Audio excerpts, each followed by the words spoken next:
Hi friends, welcome to our channel. Satyabhama serial next ఎపిసోడ్లో ఏం జరగబోతోందో ఈ వీడియోలో చూసి తెలుసుకుందాం. నిరాశగా ఉన్న సత్యని రెచ్చగొట్టిన క్రిష్ అసలేం జరిగింది అని తెలుసుకోవడానికి ఈ వీడియోని స్కిప్ చేయకుండా ఎండ్ వరకు చూసేయండి. సత్య ఒక పెద్దావిడి కోసం రోడ్డుని ఊడుస్తూ ఉంటుంది.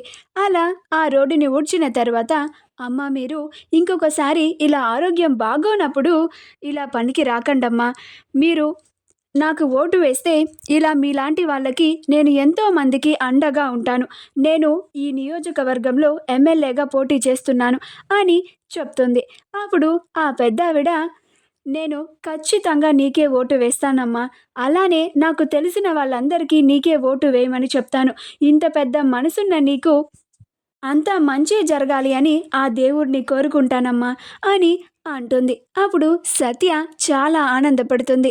అప్పుడు నందిని, ఇప్పుడు చూసావా వదిన, నువ్వు ప్రోత్సాహం కావాలి అని అడిగావు కదా, ఈ ప్రోత్సాహం చాలా నువ్వు ఇంకాస్త ముందుకెళ్ళడానికి అని అంటుంది. అప్పుడు సత్య, అవును నందిని, మనం మన ప్రయత్నం మాత్రం అస్సలు ఆపకూడదు, మన పని మనం చేసుకుంటూ పోవాలి అని అనుకుంటూ ఇద్దరు ప్రచారం చేసుకుంటూ వస్తూ ఉంటారు.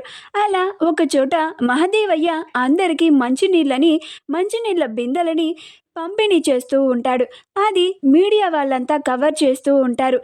కానీ మీడియా వాళ్ళు సత్య అక్కడికి రావడం గమనించి ఒక ఇద్దరు సత్య దగ్గరికి వచ్చి, మేడం, మీరు మీ మావయ్య గారికి పోటీగా నిలబడుతున్నారు, మీ మావయ్య గారు ఈ నియోజకవర్గంలో ఉన్న సమస్యలన్నింటినీ కనుక్కొని వాటిని పరిష్కరిస్తున్నారు, కానీ మీరు మాత్రం ఏమీ చేయకుండా ఇలా మీ వెనకాల మిమ్మల్ని సపోర్ట్ చేయడానికి ఒక్కల్ని కూడా పెట్టుకోకుండా మీతో పాటు మీ ఆడబిడ్డనే వెంట వేసుకొని తిరుగుతున్నారు, మీరు ఈ పోటీలో గెలుస్తారని మీకు నమ్మకం ఉందా మేడం అని అడుగుతారు. అప్పుడు సత్య, నేను చేస్తోంది ధర్మ పోరాటం, నా వెనకాల ఇప్పుడు కొట్టడానికి జనాలు లేకపోవచ్చు, కానీ ఓట్లు వేసే సమయానికి ఆ దేవుడు నాకు ఓట్లు వేయడానికి జనాలని రప్పిస్తాడు, అప్పటి వరకు నేను నా పని ధర్మవంతంగా పూర్తి చేసుకుంటూ వెళ్తూ ఉంటాను అని అక్కడి నుంచి వెళ్ళిపోతుంది. ఇంటికి వెళ్ళిన తర్వాత మహదేవయ్య చేస్తున్న పనులు, మీడియా వాళ్ళు అడిగిన ప్రశ్నలు అన్నిటినీ ఆలోచిస్తూ నిరాశగా కూర్చొని ఉంటుంది.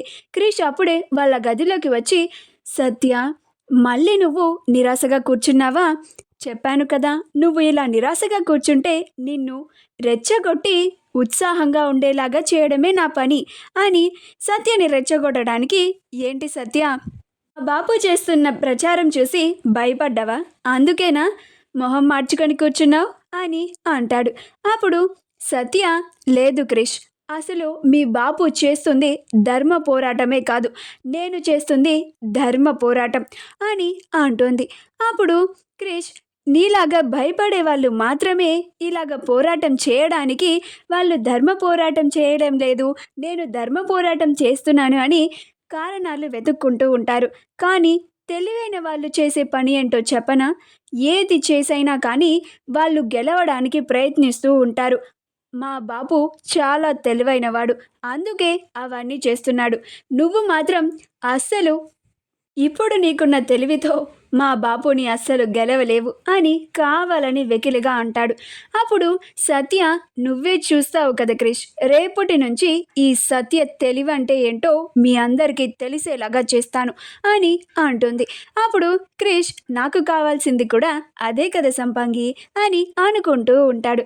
మా వీడియో కనుక మీకు నచ్చినట్లయితే లైక్ చేయండి, షేర్ చేయండి, మా ఛానల్ని సబ్స్క్రైబ్ చేసుకోండి, పక్కనే ఉన్న బెల్ ఐకాన్ని క్లిక్ చేయడం మాత్రం మర్చిపోకండి.